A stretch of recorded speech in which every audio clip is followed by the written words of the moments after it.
But AI is eliminating those things. It's eliminating all of the admin kind of roles, but it does it in real time. There's no setup. There's no thought. There's no, hey, let me check. It's doing it for you and then telling you what's going on.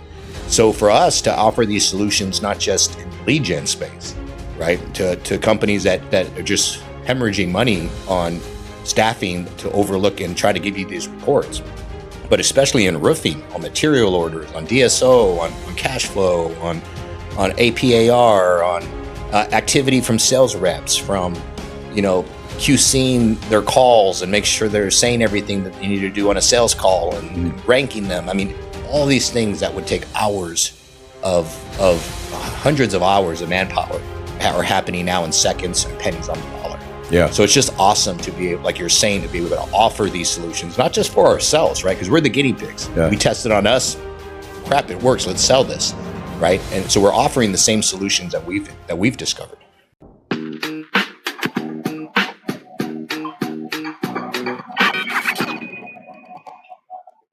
Are you stuck in that $3 to $10 million year-over-year revenue? Roofs in a Box is your all-in-one growth partner for modern construction companies. They combine AI, virtual staffing, and CRM solutions to help streamline operations. Replace your high fixed overhead with cost-effective systems and support. They empower you to run a smarter, leaner business, freeing up capital where it matters most. Click on the 10% discount code below and start scaling smarter today. All right, guys, listen. This is going to be a different kind of podcast here. I know a lot of times we talk about making money, scaling companies, but bro, before you get to those levels, there's a lot of pain that goes on. And this is very proper segue for my partner, Ed Payne. He's going to be launching a podcast called Pain Points. And he's going to talk about the pain, the bullshit you go through before you hit those numbers. No one talks about that, right? All the pain, trials and tribulation. I know you had it. We talked about it in the first podcast we did, right? Where you didn't know what was going to happen with yourself. And you have your kids. You have all this stuff going on. I've had that happen. We had this happen recently with us, right? We're like, we went from this to this. Now we're coming back. Like, are we going to be in business? So this is exciting. I'm excited to have you talk about this. We're talking offline about these things. Like, we're going to talk about 100 different pain points, man. So that's what we're going to be focusing on, man. What's your 2 cents on all that? Nah, man, I think you're right. And one of the things that's happening lately is that mentoring other roofing companies and other small businesses that want to scale. It's identifying the certain landmines ahead that no one knows about, right? That things you don't know until you know. And the thing about lead gen is you have a lot of peers. But what happens in every success level is you get to this new level of making money, and then your sphere of influence changes again. I don't know how to set up like for tax shelters or tax or just tax protection. I don't know how to spend money. I don't know how to the people I'm supposed to hire when you get to a certain level. And what happens as we get more successful, our peers need to change, right? People that have been there and have done that needs to also advance with us. Tony Robbins talks about proximity is the number one thing that allows people for growth and success, right? Like Bill Gates is Bill Gates because his parents were on the board. We need proximity to other type of business owners and influences.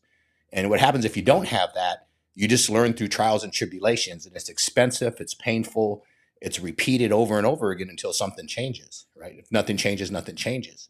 But most of the time we don't even know what we're supposed to change until we're there. It's like, now what?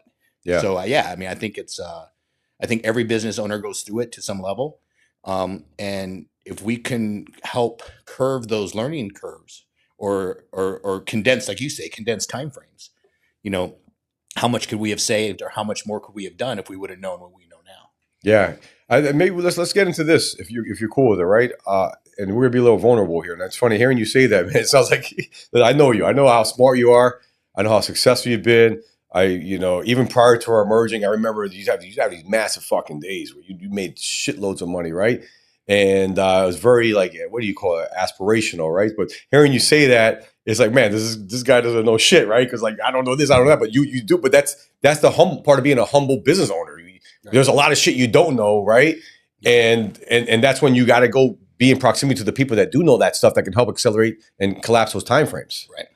Yeah, yeah. No, and I think it's also like you're saying the humility side of it, right? People don't identify the perfection. Yeah. When I talk about like having like payroll coming up and not like having $200,000 in payroll and having $10,000 in the bank, what do you do, right? That's identifiable for a business owner. It may not be on that scale, it may be millions, it may even be hundreds or thousands of dollars. But the thing about it is, what people don't understand is cash flow issues, how to scale. When your back's against the wall, when a publisher or an advertiser stiffs you, and you get stuck, and they go out of business, you get stuck with $1 million invoice out. What do? Right? Yeah. You're depending on that money. So you either have enough money in reserves to handle it, or you have to, or you just got to get creative, right? And no one teaches you about that. No one talks about those moments, right? They're always talking about like the $1 million days or the $10 million months or the whatever. They don't talk about, hey, I don't know if I'm going to make it this month. What am I going to do? Yeah. You know? No, and that's great. And I learned as I was driving here and I was thinking about different as this project launches, right? Like there's so many things you can do. I mean, you're the first one that told me. I heard about what fucking pro formers were, but I didn't really know what it was, Yeah. right? And I think as business owner, you hear about things, but you never spend time doing it. And it was pretty cool. And I would see you blow people's minds away with these pro formas. Okay, this is the campaign. This is what it should do. You were forecast and projected, and you have meetings to see if we're getting there. But those are things that people don't know about, and that helps you with cash flow, helps you forecast. Are you on track? Because I mean, and I think a lot of business owners are like me. And I don't know if you see it on the roofing side, but like, we go fast, right? And sometimes you got to slow the fuck down because you get yourself in trouble. And a lot of the trouble we had, the landmines we hit, were from running really fast, right? But I want to thank you for that because I mean that opened my eyes to another way of doing business where you can run fast, but you also got to slow down sometimes. Look at the numbers or see where you're at before you blow yourself up because it's easy to blow yourself up.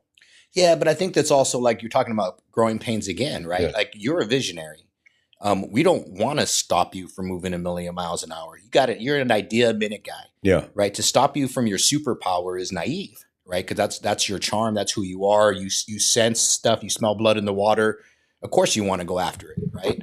So the problem, though, like you're saying, the pain points in that is: do you have systems and processes? Do you have an R&D department? Do you do calculated risks? What does this mean to be a successful campaign? When do we pull the plug?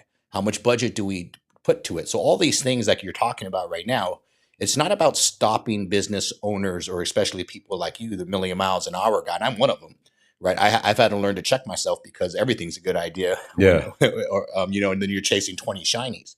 But are you rowing in the same direction? Does your team understand what you want? Do you have the right leadership in place? And we always talk about the reason why companies fail is either people or process, right? If the process is correct, then it's a people issue. If you don't have processes, you can't really blame the people. Mhm. So even though you want to do an idea a minute, and that's not the bad thing of it, is it calculated, right? Are you risk adverse? How much risk are you willing to take? What's the end in mind, right? One of the things that happens when I talk to business owners, and it blew my mind when I first heard this, right? What's your number, Yep. right?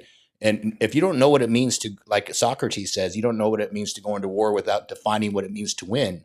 You're never going to win the war. It's like us in Afghanistan, us in Iraq. We never defined what it meant to what we're meant to accomplish while we're there, right? So we occupy for 20 years. Now what, right? And that's what most business owners do. You get into business just so you can not work for the man, or you have an idea.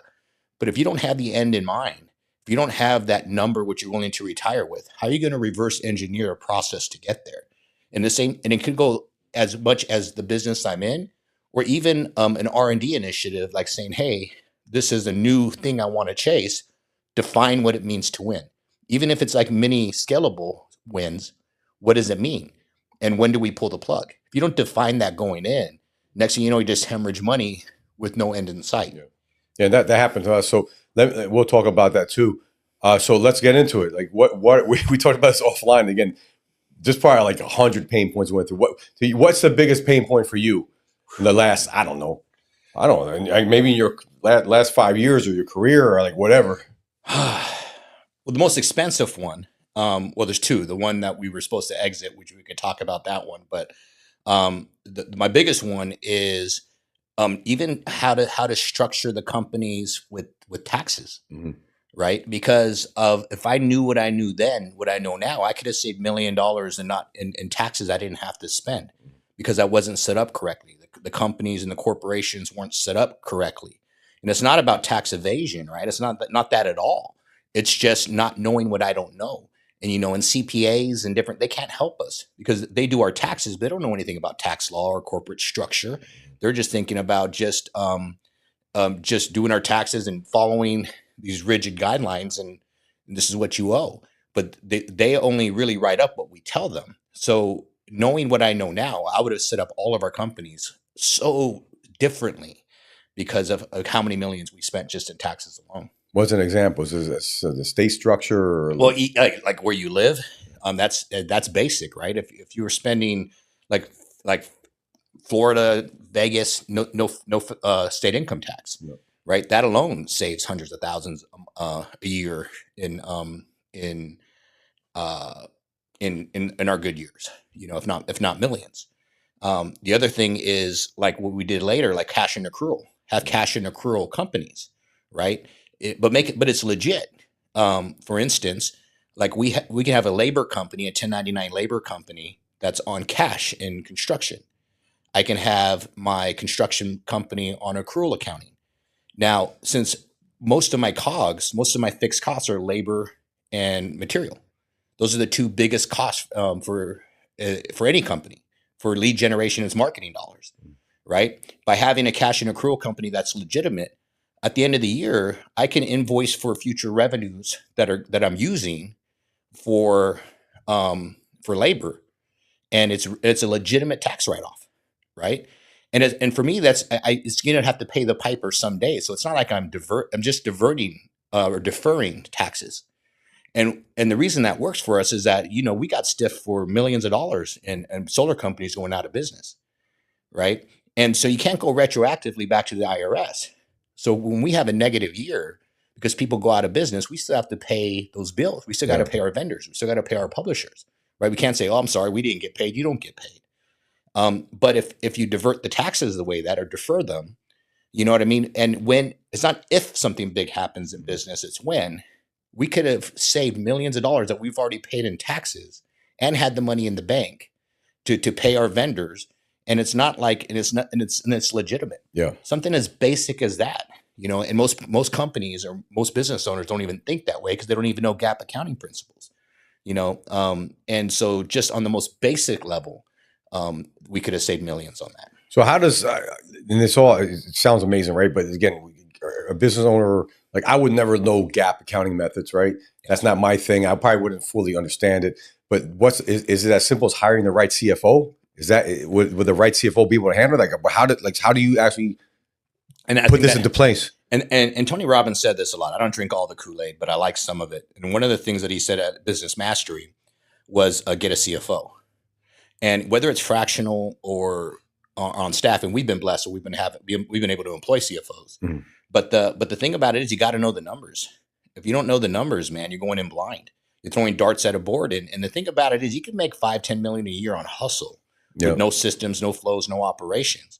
But eventually it's going to collapse on itself if you don't have it. So you need to have the right people in the right seat, and that's including finance. It's basically a three-legged stool in business. You got supply, which is ops. You got demand, which is sales, and you got finance. It's a three-legged stool, man. You don't have all three legs, man. It's not going to be stable. You're going to fall. So finances, definitely hire the right people, right? We need people that are able to accurately tell us, not just on a forecasting model, but cash and accrual. It's okay to recognize money. I always like the phrase Excellionaires, right? Everyone always says, "Look at all the money I can make." That's great, but when does the money come in? Like in the solar, if you're having these big guys that are paying us net 60, you can't spend money now because money's not coming in for 60 days, right? How are you leveraging that cash? So people are spending money that's not here yet, and you got to have somebody that's pulling the levers that tells you when and how to spend that cash. Yeah, 100%.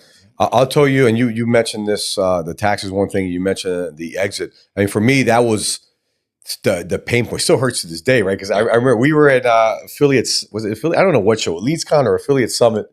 We spent a shitload of money at that event. We had two booths. Remember that? Yeah. We had the Connecting the Dots booth and the Solar Direct booth next to each other, which was smart though, because Connecting Dots had data, Yep. right? Age data, age leads, which companies wanted to buy for their dialers outbound. This is before any talks of one-to-one consenting, that crap. And then Solar Direct or whatever company it was, maybe it was Connection Owners, that was a live lead side. So it was great because the people that came in for the data would also talk to Solar Direct. Like, it was great from a biz dev perspective. Yeah. The issue we did is that we went, it was almost like a dog and pony show. It was like we hired a lot of people. We were very top heavy. Yeah. So I think that show in particular, we sent 10, maybe 12 people to that show. We only needed 3 or 4 max, right? So we sent too many people, and then you have more hotel rooms, more mouths to feed. You do events. I think we rented out the fucking chandelier bar on the second floor. I don't know. That was like, we split it with a couple of different sponsors. It was another 10 grand. But man, that was like, we would do that pretty regularly, right? All the time. Our top line was high. Our EBITDA wasn't bad though either. I mean, we did, I think if you're cool with sharing, we're like close to 30 million. I think we did that year. And it was like a little over 4 million in net earnings. But the bottom line is that we the numbers were okay. We could sustain it. But looking back, I don't know what you think. I think we definitely pissed away at least $500,000 that year, which would have made it 4.5 net. Maybe it was $1 million. I don't know. Would you agree? Like, how much do you think we pissed away? Like, that we didn't, like, I don't want to call it frivolously, but like, it was like dumb spending. At least $500,000. At least $500,000, right? Yeah. But, and the key thing is, you might say like $500,000 is $500,000, but on an exit, if we're 6x exit, 6x, that $500,000, if we were successful, that would have been an extra $3 million in our pockets that we split, 100%. Right? So it's like, that's what you got to think about. And at the time, you know, we made Inc. 5,000 4 years in a row. There was one year where it was like Connecting Dots, 214, Solar Direct was 187. Like that was an amazing moment for me. But we're at Affiliate Summit or LeadsCon, whatever it is. Got the offer. January 2022, we're talking to a company and they make an offer to us. And we were like, holy shit, this is for real, right? It was a 6x multiple. It was an 8x. Or 8x. Oh, yeah, we got 2 of them. Yes, there was a 6x and there was an 8x. And the 8x was 80% up front. Yes, like 32 million, one, 24 million, another, like, and we almost cried, man. We looked at each other like, come to Jesus. It was like fucking like, this is for real. This is like fucking companies want us, right? So I didn't really think it was going to happen for like a month, but then like when we signed the paperwork and then they would come to our offices, they would look at our financial, like there's a quality of earnings period, right? And we were like 2 months into that. We went to like offices in Charlotte. We're doing all this stuff. I'm like, well, this shit's going to happen. And we wanted to make sure our people got taken care of, right? Yep. That was our big thing. Listen, we want to do this, but we want to make sure that people get taken care of. And then I remember I was in Puerto Rico, man, with my family. And that was the first call that was going the wrong way. Because Solar peaked out. Solar peaked out in January. We signed the paperwork in February to exit. And I was nervous this was going to come back to haunt us. But I'm like, it's going to come back. It's going to come back. Solar never fucking came back. It just kept going down and down and down, right? So anyway, we should have cut losses then. Exactly, and that's the thing. Like looking back now, we know. But anyway, I want to talk about that because that to me was a big. It's there's no like. I don't think we did anything wrong. It's just we didn't know. You don't know what you don't know. Well, the thing we didn't know, and this is kind of the thing on exiting. What happens with the P&E groups is that they wanted on a rolling calendar year. Yes, we thought it was on physical calendar. Yeah, and because our fiscal year was up, we were fine. But because January, February started the dip, it was our first dip ever, actually, as a company. Yeah. And so when you have $1 million in fluctuation, you want to sell when you're on your up. Yeah. Right. You don't want to sell when you have any kind of decline.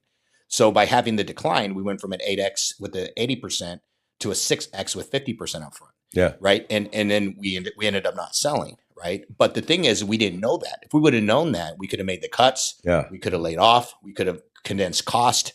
We could have done anything that we could have done to just kind of defer that kind of loss, right? But we didn't know. We said, let's keep everyone, let them decide who they want to lose. We're just ignorant. Yeah. Right. We just didn't know. We didn't know what we didn't know. Yeah. And bro, man, like, I mean, I both of us, and then we had to call, you know what happened with us? Everything we did worked. Everything we touched worked. Yep. There was points where we were like, we could talk about Tim Lee. Tim Lee got $250,000 ahead of us because this was a stupid error. We had all these different entities. We had Senior Direct and Solar Direct, and somehow it got invoiced from the wrong entity. So Ronan didn't see that. Ronan would have saw that and been all over that. He would have never let that happen. Maybe he would have let 20, 30 grand knowing Ronan, but whatever. Would have been better than a fucking $250,000. But this guy got $250,000. Like, we were making so much fucking money that we didn't even realize that because regularly people would always like $500,000 a week or sometimes $1 million, and then we would get paid. It would come in, but this one was $250,000. We didn't notice it because it was a mistake. Then I remember catching like, what the fuck, and then I went after him. I was able to get like 180,000 that. But the point I'm trying to say is that we were doing so well that we didn't even catch these little things, and we were growing so fast that it was hard to catch it. We had the call center was working in South. We got that. We were the number one call center in solar, pumping out like 30, 40,000 a day there. We were killing it on the age data side. We were killing on the web lead side. Everything senior direct was doing well. Everything was going well. But that's when you're vulnerable, right? That you start leaking and you don't realize how those little leaks can turn into fucking, what do you call it? You start hemorrhaging. Yeah, but that's the thing about having the right person in finance. Correct. And having these levers, right? Yeah. It's the thing of, knowing what DSO is, knowing that collections is going out, knowing what's AP versus AR, Yeah. understanding like when these fluctuations in the marketplace are happening that you're navigating, right? Lead gen has changed a lot, right? We keep joking, twice the work, half the pay. Yeah. Because margins are getting crunched. Everyone's going direct. Everyone wants to be a business owner now. The verticals that we're in are highly saturated, right? But a lot of these industry trends happen way before we know. But once again, not knowing when you're making that kind of money, it's a yin and the yang, right? But are you saving for a rainy day? Do you have an R&D department? Are you diversified enough? Are you getting into the next hot thing? Are you so big that you can't get out of your own way? And then for us, I think it's a lot of systems and processes. Yeah. Right. That once you have those systems and processes in play, if we would have had it back then, we could have seen those trends or flag those opportunities. And like I said, we did everything I feel right, but I wish we knew if we were to do this again today. That's the thing. What would you have done different? Yeah. Because it was a fun ride, right? The travel, the Dubai trips, all the first class. Well, we made a lot of memories. Yeah. Yeah. But what would you have done? Let me ask you that question. I know you're leading the podcast. No, but that's a great question. What would you do different? This is what the first thing that pops in my head is this, because I love to trade. I went to NYU during the .com bubble. I love, and you always say I love it when I can find something before anyone else finds, or you catch it early, right? Which we both got into. So, and that's how we really connect. Is that I think I met you in 2017, and then we were both doing solar, and we had some mutual clients, and some of them were kind of tough clients, but they had good things to say about you, and they told you good things about me, and then we worked together. We had a good partnership, and like this makes sense. So what I was going to say is that we were able to crack solar early, and then get into all these other verticals and make it work. But I would say is like on Wall Street and stocks, when everyone's hot on something, that's when you sell. When everyone's cold, that's when you buy. Everyone in the mothers was hot on solar. Biden passed the Inflation Reduction Act. I don't know if you were with me in California, but it was August or September 2022. Biden passed the Inflation Reduction Act, right?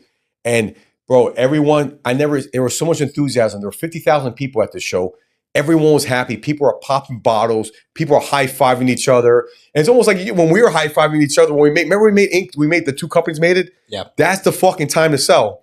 But it doesn't feel like it. So I feel like that's when you got to start, because I think what I would have done different, look, if we can go back, the timing, because Solar Lead Factory sold their company, I think 9 months before we were in talks. They timed it. They were doing these talks like a year and a half before us. We started it late is what happened. I think if we had started earlier, we would have gotten out. We would have exited. And when everything was hot. Even if we were 3 months earlier, we would have exited. 3 months early, because that whole process was going to be 6 months max. We were 2 or 3 months into it. Yeah. So I was going to say that first. If we had signed the dial line 3 months earlier, that would have been. And I think also if we had contracted with a broker, because we talked to some brokers, whatever, I think that would have helped us too, because that would have made things move a little quicker. Yeah, we would have given up something. So I think two things that when people are high about something, that's when you want to get in. When people are like crying about something, when people are high, that's when you get out. When people are crying, that's when you get in. It's the same. People, no one loved gold or silver when gold was under 1,000. Fuck this. It's just it's old school, whatever. Gold 6,000, right? Bitcoin, Trump got elected. That's another one. Oh, Bitcoin's going to go to $1 million. People talk about Bitcoin $1 million. That's when you get the fuck out. Now Bitcoin 60,000. It might make sense to buy it here. Yeah. People aren't crying yet, but they start crying. That's when you buy, right? So that's what I think. And getting the right help. Like, you don't know what you don't know. So when it'll happen again, we're going to have the opportunity again. Now we're more prepared. And that's the reason why we want to talk about this, because that's what Pain Points is going to be about. Yes. These fucking experiences that you went through, I went through that. Look at that. We had a $30 million opportunity to exit that. it slipped through our hands. But now that was our first time doing it. The second time we'll do it properly, you know? Like now, then that's the point about having the end in mind. Yes. So now when I start a company, like even in roofing, I have a 3-year exit plan the day I come in, right? Because they want to see 3 years of historics. We want to create systems and operations for scale. We want to make sure we sell on the uptick, right? And we got to exit during that time. So the negotiation, the steps to exit happens at year 2 when we start forecasting and all of this, and then we exit at the 3-year mark. We're going to get the most reward. Everyone wants something when it's scaling. They don't want to buy it when it's down. But knowing now, that's what we do. If we would have known that, hey, we're going to do this 3 years, we had the exit in mind. We got into business like I think most people do. You and I have a great mutual respect. You're on my Mount Rushmore of best friends. I trust you more than anyone in my life, really. You're like family to me, right? And I think it's a great intentions to get into business with someone like that. And no regrets on that side of it. Yeah. The issue comes where like we're into this thing not knowing what we don't know, right? And if we would have just day one said what's the end game, we would have reverse engineered it from day one. You know, exits are not actually probably would have been better because we would have been selling on an uptick on a higher EBITDA. We would have done it the year we hit Inc. Yeah, not that's what I was going to say. Not the year we hit it, not the year after. When we were like, I tell you what, this happens to me trading. When my head gets big, and I made like a lot of money, that's when I get fucked. Because then you feel like you're invincible. It's almost like I know you don't drink, but it's like sometimes when you drink too much, you think you're fucking invincible. Yeah. Then you run through it like, oh fuck this, whatever. You become like an alter ego comes out, right? And that's I do that without drinking, so I don't need that. But you get what I'm saying. So that's the thing I think in business when you get, because I remember when we hit it. I actually fucking cried when we hit Inc. 5000, 214 and 187. I called you and I fucking teared up. Yeah. I'm like, congratulations. And I couldn't, you're like, I think at first you thought something went wrong. You probably thought someone died. Yeah. I think I called you and I couldn't even talk, right? Yeah. and I was talking like a woman, like my voice wasn't making sense, right? Like, you okay? And I'm like, oh man, listen, yeah, I'm perfect. I love you, man. Like I'm talking like sappy stuff, and you're like, I don't think you know how to take it, man. Yeah, well, I mean, I get those moments with you every once in a while, but when they happen, it's rare. So like you said, someone either died or it's someone that like something really. But that was the fucking day we should have sold. We were, you know what? We're selling the fucking company. Yeah. Well, like, and we weren't like we're not even young spring chickens back then, right? We were seasoned in business, so it's not even. And that's the thing about not knowing what you don't know. Timing's everything. But even so, but that's one of my biggest regrets too. But at the same time, do you want to sell a bag of goods? Right? That's what makes it tough. Yeah. Do you want to exit just to say, yeah, I won? But then now the company that acquired us, then 1-to-1 came the year after. Yeah. All those other things. With everything. Yeah. I mean, things would have. Do we want to go out on top with smoke and mirrors? Right? Yeah. No, that's true too. I thought about that too. Like if we did get acquired. Because when you do, they're going to give us 80% up front, and then there'd be a 20% earn out, whatever. But I mean, that was not going to happen because I mean, solar just went like Everything that. Everything went like that. And what's crazy too, going back, people were popping bottles because the Inflation Reduction Act they extended the solar tax credit for 10 years. Yeah. So I'm like, we have a 10-year runway. Yeah. That's what everyone thought. But that's a thing. When everyone thinks the same thing, that's when you got to think differently and prepare for the worst. Be pessimistic, right? Be like paranoid, like, yo. So I think it is beautiful that happened to us. I mean, it sucks. It does burn, but it teaches them when that opportunity happens again, people are popping bottles. That's when I want to get Anthony and Sandra. You know, like funny thing is Anthony worked in a call center that Ed ran. He timed it perfectly. His fucking timing was impeccable. But I'm always thinking the same thing. If we had sold, these guys wouldn't have heard of a bag of goods. Like, and it happens. That's part of the risk. But that's why they dropped our valuation. They saw it. And we didn't want to do it. Like, oh, fucking. I'm like, I don't know. I think more so than you. I'm like, I'm going to fix this shit. I'm going to turn this shit around, right? And we kept, one of the mistakes I made, after you put in, then eventually I fucking listened, but we held on to some people a little bit too long. And they were good people, and I felt bad, but like there was a point where I had to look at the numbers like, listen, this isn't making sense. This is like, at the point we became almost like the government. We're subsidizing people, right? And good people, but it enables them. It's better. They can't grow with us anymore because the earnings are down. So we have to start cutting. So that's what helped us fucking survive, honestly, man. You know? Yeah. And that's the thing, like, you know, and I think that's what makes us good leaders too. So I don't like the regrets on like letting people go because sometimes you have to. And I think whether it's a season or forever, the reality is that we care about our people, and that's why people follow us. Yeah. Right? So I don't ever think we need to change that kind of stuff. But there is an expiration date. It's and one of the things that I love to ask business owners, and this is another pain point, and I love this, is I one of the first exercises I ever do with people is say, create an org chart. Let's say it's a company doing 10 million a year. I'm saying create an org chart. And if I hired you as a consultant, how would you structure it? Right. Yeah. And it's kind of funny because people tend to run businesses like they don't even follow their own advice. Yeah. Right. And we're guilty of it too. We manipulate our org chart to fit the skill sets we have on the team. We don't hire to fit the org chart. Right. And it's like, and so it's kind of funny, like we know things. We know this person isn't quite qualified. We know this person's kind of operations, but not really a COO. We know this person's okay at tech, but not organized enough. We know that this person's not really a hunter. They're more like an account manager, but we keep them in roles because that's who we have. We're filling seats, but we manipulate a process and a vision that we have to fit the people, not hire the people to fit our system. Right. And, but so you can be loyal, but I think sometimes there's loyal to a fault by putting people in positions that they're not going to succeed in anyway. Right. I think that's my other big learning curve, and how I start every company now that I start is the right flow to begin with. Yeah. And then, and that allows me to, so much less stress by hiring the right people. So you brought up the point, but I don't think it's about getting rid of the people. I think it's putting them in the right seats to succeed. I like that. And I was going to say too, keep in mind the pressures as a husband, right? As a family man. You have 4 kids, right? Yeah. All different ages. I mean, when I met you, some of them were just born like 2 years old, like whatever. Right now, like they're getting older. And same thing with me. I got 3 kids, right? Man, the thing is that you sometimes you hire someone and you hope they figure it out, right? Then you start hoping, but when you see the numbers, like you're making money, like sometimes that excuse is not that excuse, but like it kind of gives you an excuse. All right, fuck, it's work. Let me deal with it. You keep kicking the can down the road, and you don't have those tough conversations because you got to go home. You got to handle your kids. They have problems at school, or your wife needs help, or this happens or that happens, right? It's like those things fester is what happens. So I think the key is like having those tough conversations soon. Because that's one thing that happened to me. I think it happened to you too. It happened to both of us. I think I've gotten better at that.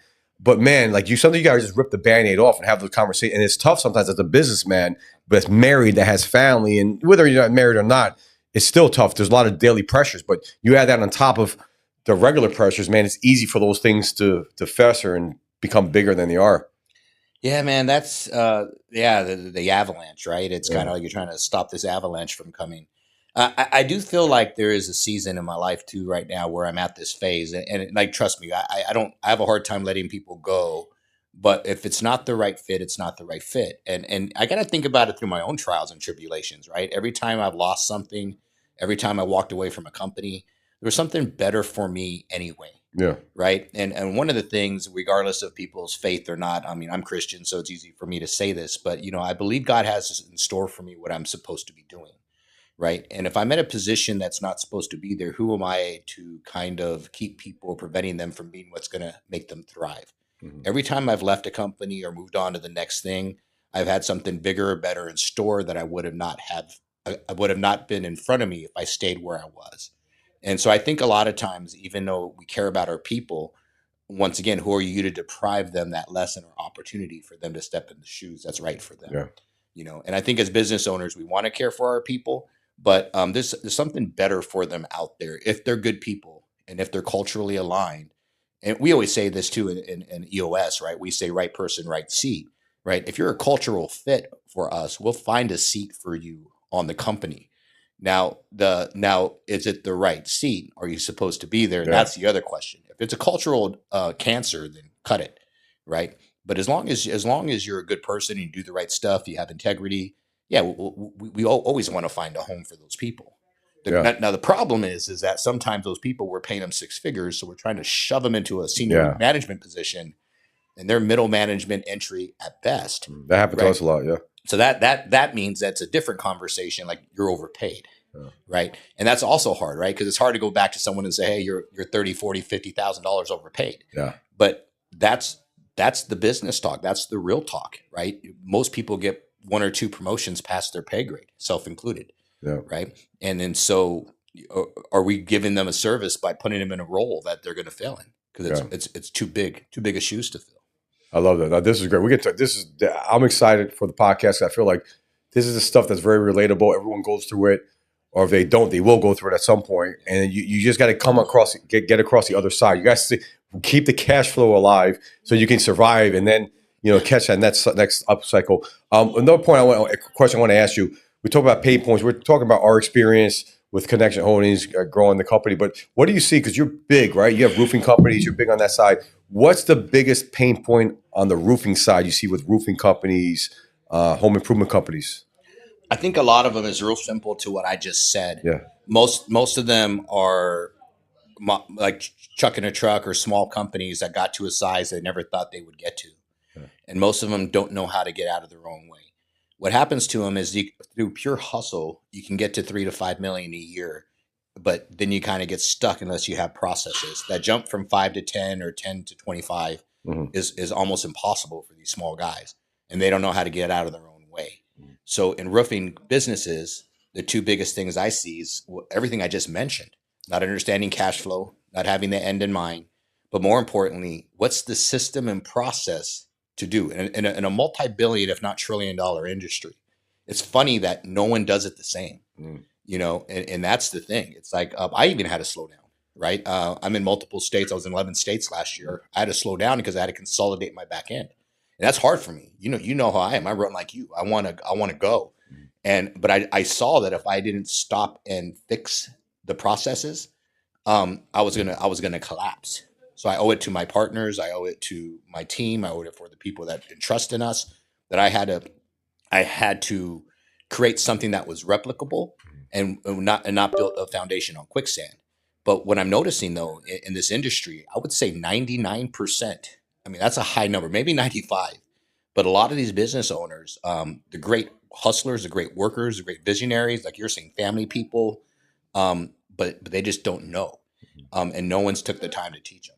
And that's kind of what's happening right now in this industry, for me at least, is that I almost get this burden of almost how do I mentor or teach, which is actually why pain points came up for me, because I'm not really a rah guy, right? I want to stay true to myself. But the think about it is I want to be able to mentor and help and teach and to show these business owners how to do this. Right. Yeah. I've only been in this a year and a half, and I've scaled pretty quick. Oh yeah, right? It's amazing. And I'm passing people that have been in the industry forever. And it's like, and it's not because I know how to swing a hammer. I've never been on a damn roof pretty much, except for 4th of July parties, right? So, but yet I understand systems, processes, replication. Yeah. And so that's why I've been successful. Yeah. So we're talking about education with roofing companies, right? And I can tell you firsthand, I've seen, we've been at roofing shows and it's a different animal. It's not like the lead gen shows. It's more like salt of the earth people, trucking the trucks, guys that maybe, I don't know, maybe they didn't go to college, or they're more like, guys in jeans, right? They're not guys in suits. They're not fast talking salespeople is what I'm trying to say, right? Yeah. So the point is that I've been at these shows with you, and when you talk, like you assemble, they congregate. They enjoy hearing you speak because you hit it from a different angle, but it's relevant to them is what it is. And I got pictures of that. I've taken pictures like, wow, man, I don't know if I ever sent them to you, but we'll put them on the show when we do the clips and everything. But it's a valid point that you're making, because it's like anyone else. Like in lead gen, we didn't know what we didn't know. But in roofing, I mean, you're talking, there's a lot of overhead in roofing, right?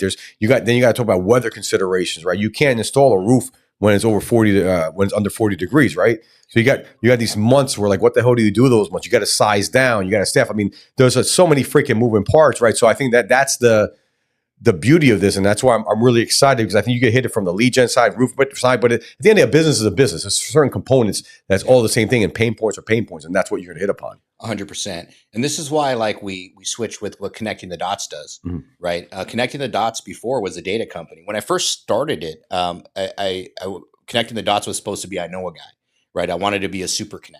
Yeah. And what happened was I ended up started doing data deals. So it turned into a data company because my first $15,000-$20,000 in income was data. So I'm like, crap, I guess I'm a data company. And it was fast. Yeah. So it was quick, fast, easy, back against the wall. How do I make money? But now it's changing. It still does data, but now it's shifting to what it was initially supposed to be. Mhm. And right now, when I look at the need in the community, we still do data. It's still a great revenue stream. But the thing about it is that the is business solutions. What do businesses need to grow? What do we need to grow? Right. And what's cool about owning multiple companies, like we could be our guinea pigs, Yeah. right? So we have virtual staffing. We monetize data. We do lead generation. We have a hard time filling operational seats. Lead generation is no longer a 15-20% EBITDA business. It's a 4 to 10, depending on what you're doing in month over month in revenue streams, right? So in order to hit those numbers, you can't be hiring high 6-figure back end people anymore. So we had to adapt to do virtual staffing, to do some C-suite overseas, to cut cost, especially during the off season. And we can't hire and fire because we need to be able to replicate and grow when scale's ready. So we started virtual staffing. We started following KPIs. We started creating out processes and systems and replication. And so now what we're doing now is we're offering the same solutions to all types of businesses to grow and scale the same way we have. And that's what I kind of love right now, because I feel like it's also manageable. I mean, the days, at least for now, there's home runs out there. I don't want to say there's no home runs, but these $1 million like quick money kind of things in this economy isn't as often. And so now what can we control? And I remember the last recession in 2008, 2009, I was in marketing back then, and I had my record year in income, because it's not that business owners or consumers aren't willing to spend. They're much more price conscious on where their dollar goes. And so for us, it's kind of like, where can we offer solutions for ourselves, but extend this and what's scalable to our competition, right? And so for me, it comes down to virtual staffing, AI bots, data, cheapest cost of acquisition, speed to lead, controlling our labor and fixed cost, controlling our material cost. That's why I've been successful in roofing, because now we're considered a national buyer. So now Yeah. we get extra percentage off. Yeah, they give you free tickets to the shows, right? Free It's tickets great, to the man. show, but it's also rebates. It's negotiating rebates. It's an extra 10% off top line of cost off of shingles and materials. It's going right to our pocket. And then when we become a national buyer, it's even more percentage off. So this is stuff that not only makes us more competitive in the marketplace, but also brings our costs down for us and our partners, right? By combining it. But these are supply chain management and wholesale pricing and labor. Like I said, the two biggest costs for any company is labor and materials or product, right? If you can control those two things, then you can actually exist or weather a storm. And it's not just weathering the storm so you can be profitable where historically you may have a minus EBIT a month, but it's also being able to be more profitable when the times are good, Mhm. right? It's both. And so this way you can pocket more money to reinvest back in your Right. company, to grow, to scale. But also when times are down, you're not digging into your piggy bank to keep your doors open, Yeah. right? And so what connecting the dots has really shifted its focus on is offering business solutions that do that. And I love those conversations, because it really does, like you're to the point of this, the whole theme about this, it's really identifying the pain points, but offering them a clear solution on how to navigate these storms.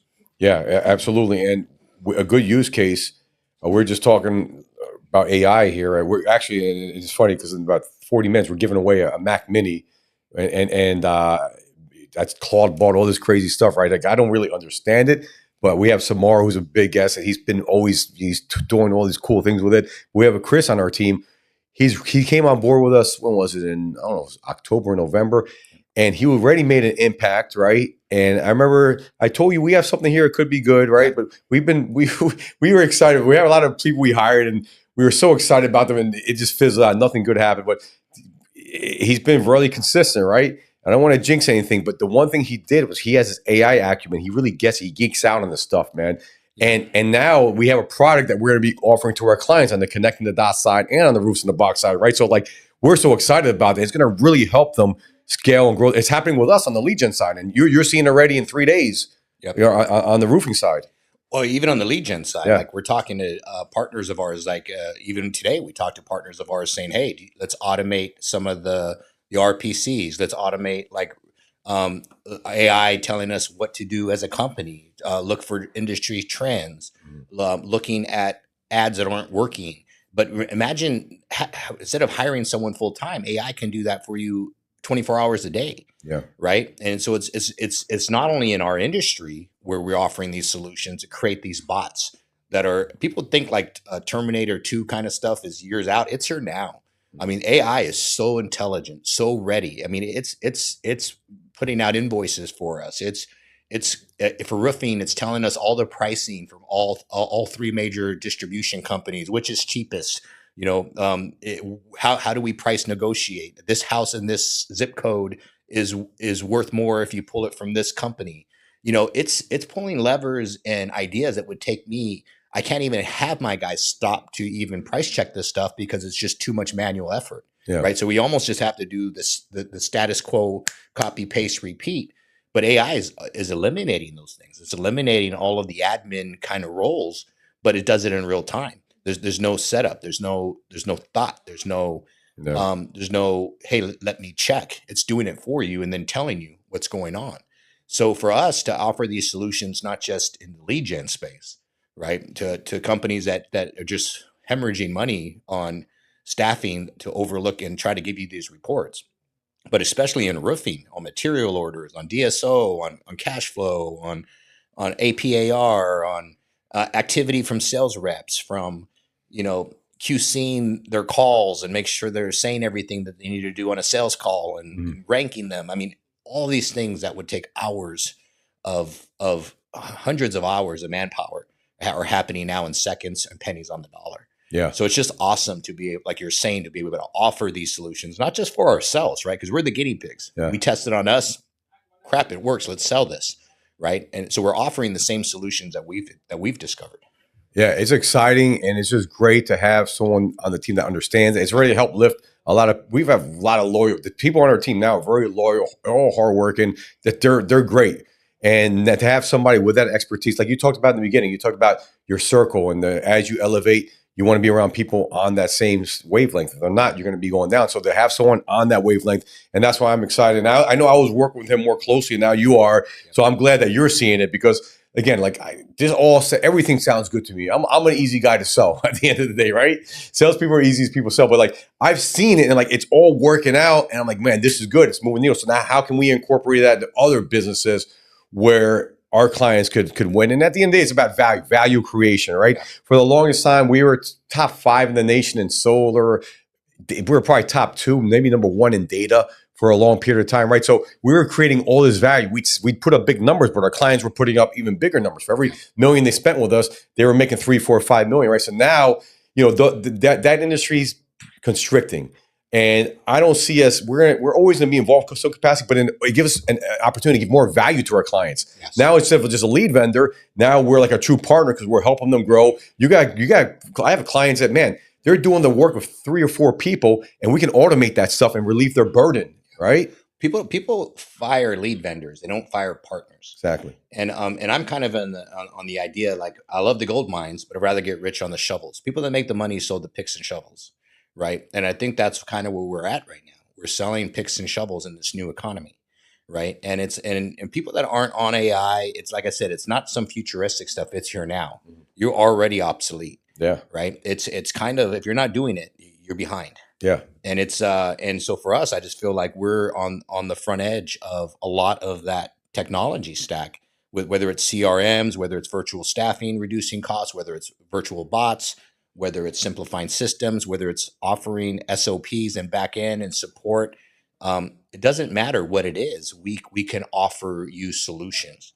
And what I like about what we're doing, and I know this isn't to toot our own horn, our products are like month to month. Yeah. It's not working. Stop. Yeah, which is way different than everyone else. Everyone's locked into a year contract, even 6 months. Like, that's the beauty of it. Yeah. I love the analogy. I use it more in relationships, but when the horse is dead, dismount, right? Yeah. It's like some of these horses we just drag along too long, man. And we've been stuck in contracts like, what the fuck? It was a bitch to get out of. Yes. Yeah. Yeah. And we don't want to do that to our partners. Yeah, we know it. That's a pain point right there. Yeah. Avoid those fucking contracts. I mean, remember, especially like in the call center, like we had a call, man, we wanted to talk about, that's a whole other podcast, call center pain points. Yeah. And we're in a call center right now. We're in Providence and really well run. I see like good culture and everything. But man, how many times the worst part is when your call center, we were losing money and then you're locked into a fucking contract you got to pay 10 grand a month on that you're not using. It's like adding insult to injury, right? Yeah. And then that was the worst. That was a shitty time in life.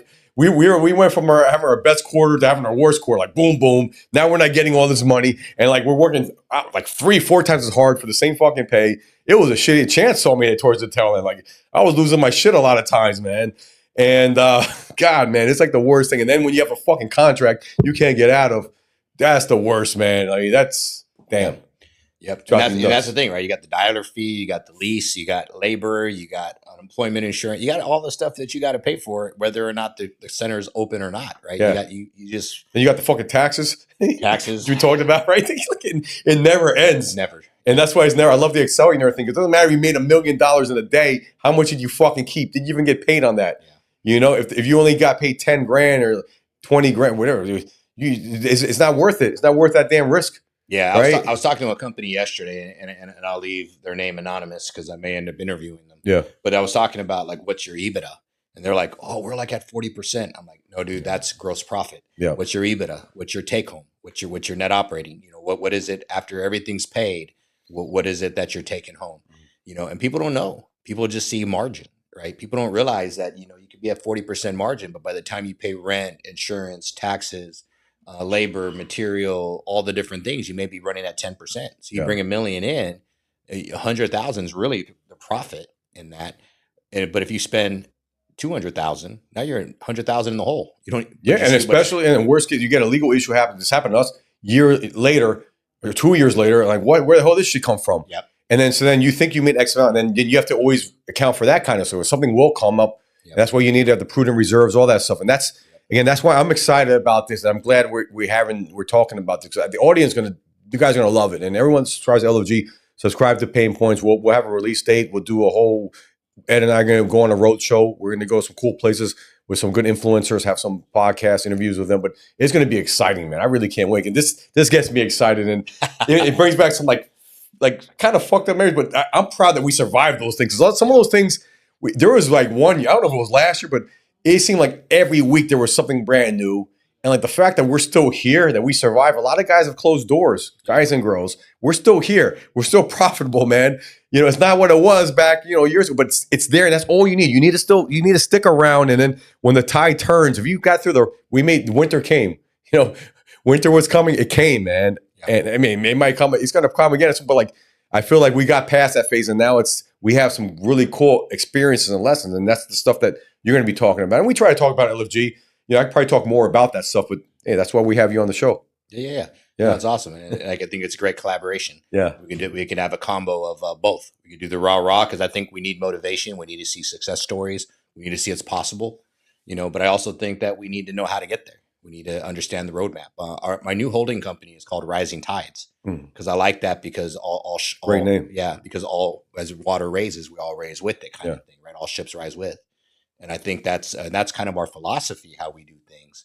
But we rise together or fall together. But you're right, man. We made it, and that's like you're saying. We've seen some juggernauts go out. Oh my God, it was like shocking. Like I remember back in the day, it was like this guy, that person. Like what the fuck? I mean, and then you see them go out, and like, damn, are we next? And then like you don't want to let down your employees. You don't want to let down. I mean, there's months where we dug into savings. There's months we didn't pay. So I think we didn't pay ourselves for like 3 or 4 months at one point easily. And then that's the point where I'm like, fuck this. I mean, we got to start cutting, man. I mean, there's a point where it doesn't make sense because if we go down, if we're not paying ourselves and we're digging the savings, like no one wins. We're in like we got to fix this. But anyway, that happened to us, and the fact that we made it work. But that's business. It is business, yeah. Right, and this is the thing that you just talked about, a prudent reserve. How many businesses have a prudent reserve? Yeah. My roofing companies have a 3-month, meaning that even if we have no business come in, our vendors and our employees will still get paid for 3 months.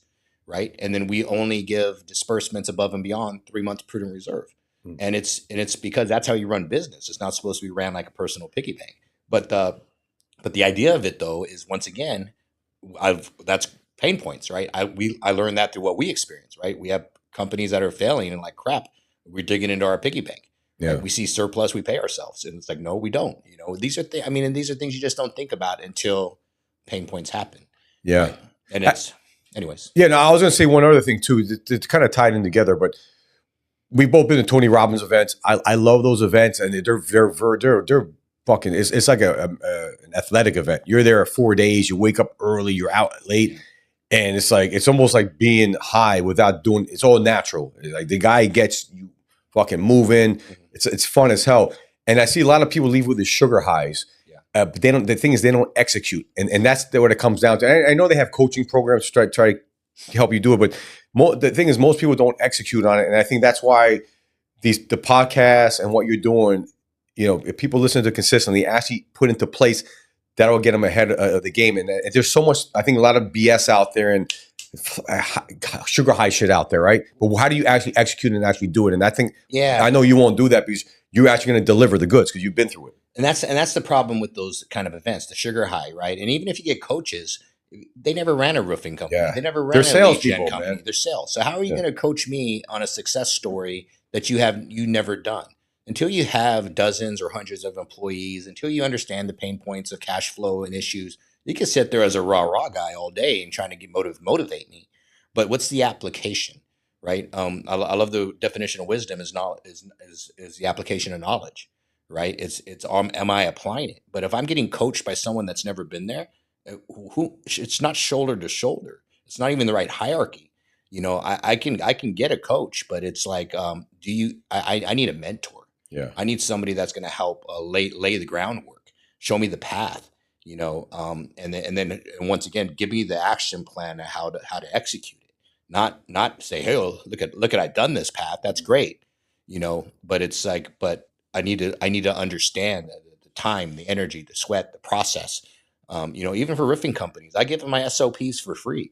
Nothing's secret for me. And people that act in, we heard this from someone here in this office, actually, people that act in scarcity mindsets, I mean, forget them. Yeah. You know what I mean? It's like, they're too busy worried about what they're going to lose. I don't care. I don't have time.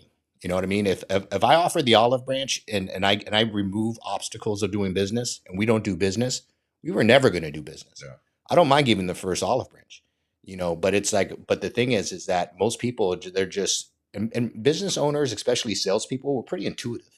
You know what I mean? It's like, yes, we're easily sold, but if you screw us, good luck ever getting business again. Exactly. Yeah. And so I think those people are loyal, right? If you do business right, and like you always talk about, create win-wins, even if there's a loss, just own it, move on, make it right.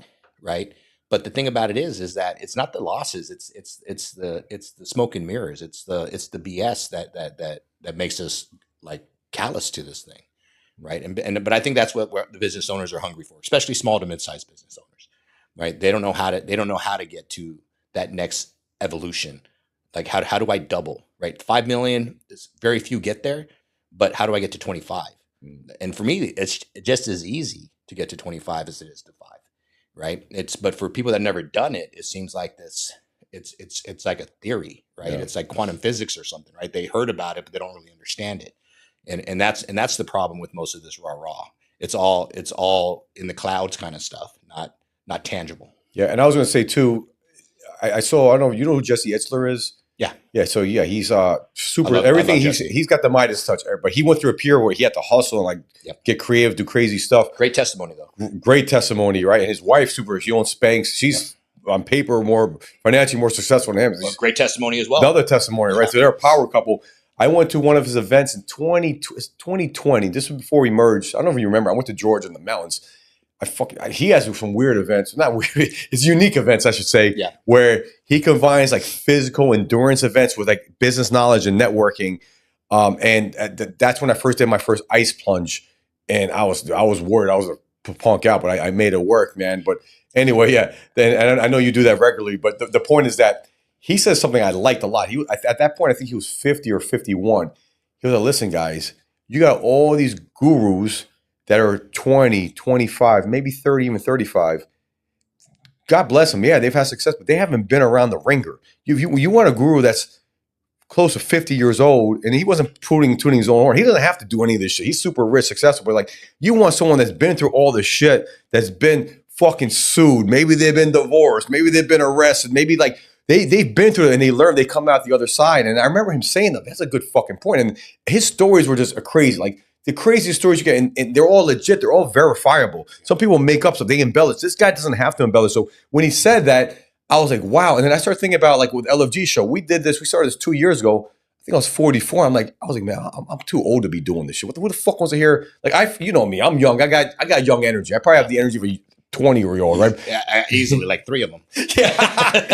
But I had that self-consciousness with me. Like, who the fuck's gonna listen to me? I'm gray, whatever the fuck, man. But like we did it and it resonated. And I think the reason why is because people see they see what I've been through. I talk about the ups and downs, you know. We have our own little way we do things here, the LFG way. But how old are you? You're 49 now? 49. 49, right? Yeah. And I think that's great because I'm 46 now. There is such a yearning for real knowledge, real people that aren't flashing Lamborghinis. You're not a flashy guy, and he could flex a lot. I could flex, massive house, beautiful house, right? You know, I know you're good with your money. That's the people you want to hang around. You don't want the flashy fuckers because they don't know. He talks about EBITDA, like all this stuff. So that's why I'm excited because this is the real shit you want to know about. This is the real shit that moves the needle. So that's why I'm excited because it reminds me of Jesse yesterday. He was 51 at the time. Now I think he's 54, 55. But all the experience he has, you have access, you get proximity to that. You walk away like, wow. It makes you realize that there's so much to learn, man. And you've done it. You've been in the business world for 20 plus years, maybe 30 years. I don't even know, me too. So that's the beauty of this, that you've been through the trials for me. You're still here, you're still standing, and you're still crushing it, man. And that's the other thing too, man. It's like, and yeah, I mean, I don't even know where we're going to end with, but, you know, and that's the thing. I had good mentorship. You know, I wouldn't be anywhere in life without great leaders around me, shoulder to shoulder, present company included. You know, you taught me a lot, you know, and even just with some of the people that I would normally walk away from, you've introduced me to some amazing resources that I didn't see what you saw. Right. And so all of us need to ride each other's coattails a little bit. All of us got our own superpowers. All of us you can learn from everybody. But the thing about it for me is that, you know, I just want to say it like this, man. It's like there's so much BS out there. There's so many people that get paid. And I'm not even going to say names. It's not about slander and saying like who's what. But 95% of these mentorship or these podcasts, they don't talk about anything real or tangible. Yeah. You know, and for me, it's just, I think that's one of the things that we've been blessed with is amazing teachers, amazing people that kind of show us, amazing people that don't act in scarcity, amazing people that have nothing to gain, but allow us at the same circle and the same dinner table as them, right? Just being humble, just normal people that have made it and been successful, you know. And I feel like as older men, and now that we can consider ourselves, it's our job and duty to give that same mentorship back. Yeah. Right. Now the problem is time and energy. What's the most effective way to do that? But it's but I love the fact that that's continuing to be our legacy is continuing to allow people to grow with us, to be able to include, to look at their best interest, to not have a monetary gain. Obviously, it's about money at the end of the day, but we do it because we love it. We love people. We love the energy. We love to teach. We love to learn. We love the excitement. We love the newness. And we don't act like we have it all. We don't, and nor do we when we are killing it. Everyone shares in the prosperity. Absolutely, yeah, that's true. Well, listen, we have so much more left on our journey, you know, in terms of business and friendship and all this. We've already made so many great memories, and I'm excited. I'm really excited about this next phase and about the value creation, and it's gonna be fun, man. And I can't wait. And so expenses, we talked about EBITDA, top line, not being an Excel unit, right? Cost of goods, payroll, fucking rent. There's so many like paper cuts that add up, right? Yeah. In this day and age, everything's through the roof. We live in Miami. This might be I think this is the most expensive place in the country right now. So yeah, we were in San Francisco. San Francisco is the most expensive place. More expensive than New York. New York might be a little bit more. New York City might be a little bit more expensive than Miami, but Miami is crazy. So the point is that you operate a business, no matter where you're at, you have a lot of expenses.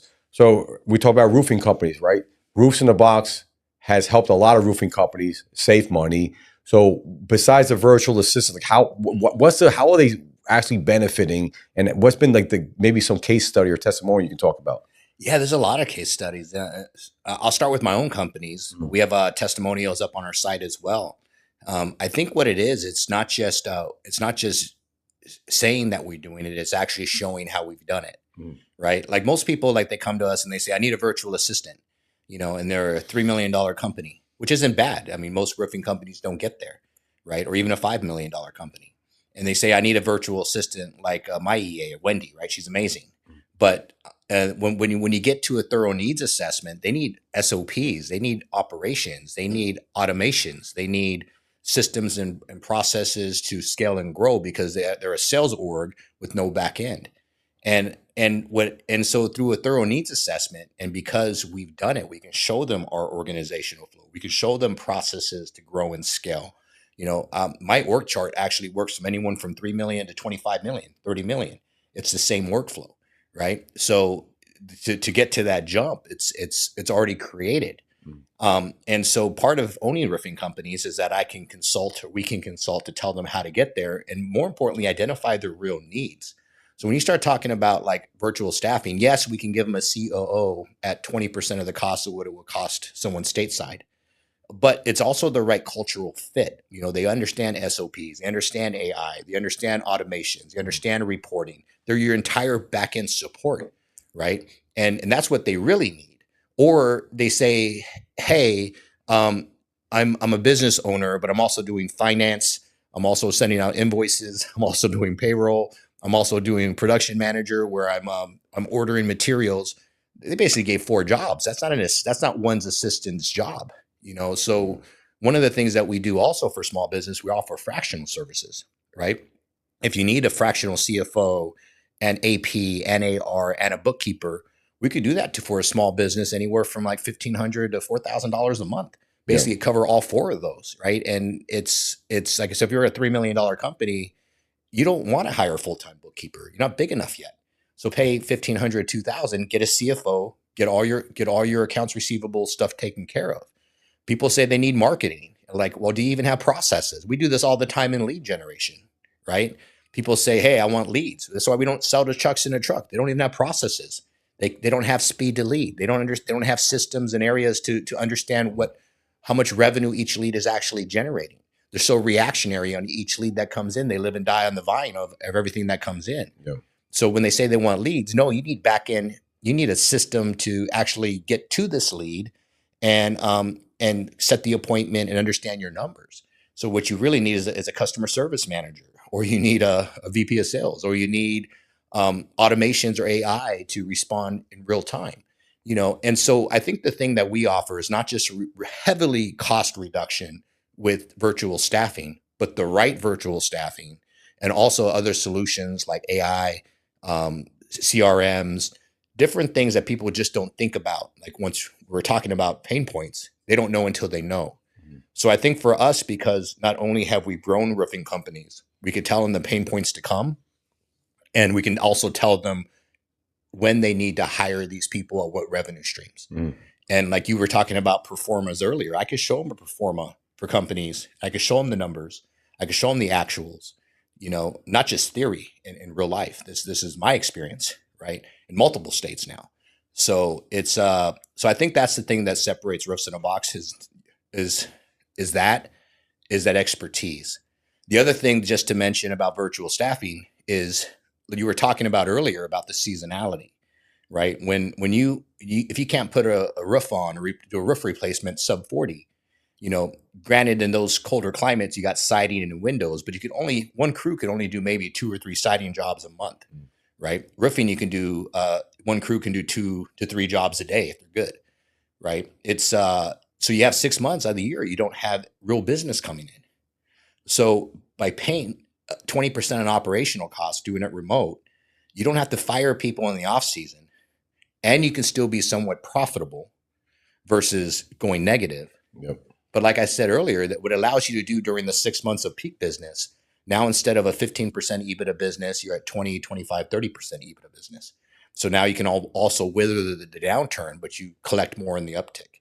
And I'm not saying this so we can lose American jobs. What it's actually doing is keeping small business in business. With cost, inflation, all the different hurdles that we're experiencing right now as business owners, People need companies that they can trust to help navigate these storms. And that's what I love about Roofs in a Box and Connect the Dots. Roofs in a Box in particular is we're very versed in the roofing space. And we're basically giving people the same solutions we've used to grow. We're giving away our secret recipe just because we're good at it. That's like part of rising tides theory. 100%. Everyone rises, we all rise together. And I love it, man. Yeah, there's no scarcity, man. If you do what I do and make it better than me, if you're in the same market as me and kill it, kudos, man. Go get it. But we're still partners. I'm partnered in your success. The pie is so big. The market is I don't know what the roofing, we know what's the total like market cap? Is it $1 trillion? It's like, yeah, if your competitor makes 10 million, you make, who gives a fuck? Everybody's winning. People get so caught up in that. Yeah. Yeah, it's crazy. I mean, I like the challenge. I like the flex. I like the whatever. But the thing about it is celebrate victories, man. And, it's people that are like going to say, I'm not getting what you get, or this jealousy mindset or like whatnot, man. Forget those people. I don't have time to walk over, sit down and look at the dead bodies. I just need to keep moving. Yeah. And so if people are successful, man, celebrate. Yeah. And I love celebrating people's success because as like just in our companies, when they succeed, we succeed. Yeah. They'll never fire a partner. And I believe that that's what we are. We're partners in the roofing space. I love it. That was great. Do you have an example? Like, what's a good example of the best? I don't know if it's a turnaround, but bigger success story on the Roofs in a Box side with a client. There's a lot. I have a couple. Well, recently, I could tell you one that just happened recently. I'll keep the name anonymous. They're on my testimonials, or on our testimonials. But what happened is we started this as more like a sales team, but we didn't talk about sales. We talked about their pain points. We did a month or two of needs assessment. They started buying services. Now we're partnered. And it wasn't even like I was trying to get into partnership with them, right? It was just kind of like they didn't know what they didn't know. But now all of a sudden they're part of Rising Tides, my holding company for roofing, right? Because now they trust our back end. They trust our processes. They see what it does to their EBITDA. They understand that they had broken systems and workflows. And now they just want to be part of the company. And because our back end is so dialed in, I can acquire or merge with companies overnight and give them a back end process that works. And it was not why I did it. I wasn't trying to acquire companies. I was just growing and scaling my own companies. But what's happening through this is that it's creating these partnerships, a mutual language, a mutual trust, a mutual understanding. And like I said, it wasn't my motive. But because you can't get intimate with companies on that financial level, watching the success, going shoulder to shoulder, and sometimes you just share in the journey. It just feels right. So I have a couple testimonials just like that, and then, yeah. So besides the fact they're saving money, besides the fact their EBITDA has gone up, besides the fact that now they're able to reallocate and open up new markets with the profit that they wouldn't have been able to do otherwise, right? These are the same companies asking us to come along for the journey with them, which is when you talk about that level of trust, man, it's not just that, like I'm saying, celebrating their success, whether or not they invited me along or not. But just to be included in that journey on that level, that's amazing. That says something about very satisfying. 100%. That's great. Yeah. Well, guys, this has been amazing. I thought initially we'd do 30, 45 minutes, and we've gone way over an hour. But there's just so much, and we could keep going. We could go 3, 4, 5 hours if we wanted to. I'm sure, especially on the pain point subject. There's gonna be that is, bro. That's crazy. And I can see this going a lot of, I geek out. So I can see this becoming a big thing, so a good community as well. So Ed Payne, guys, we're going to put all the information, Roofs in the Box links, connecting the dots links, pain points. We'll do a big thing. We're going to be doing a roadshow for that in March, shoot more podcasts, getting the word out. Subscribe, guys. Learn from the best. My main Ed Payne in the fucking house. Let's fucking go.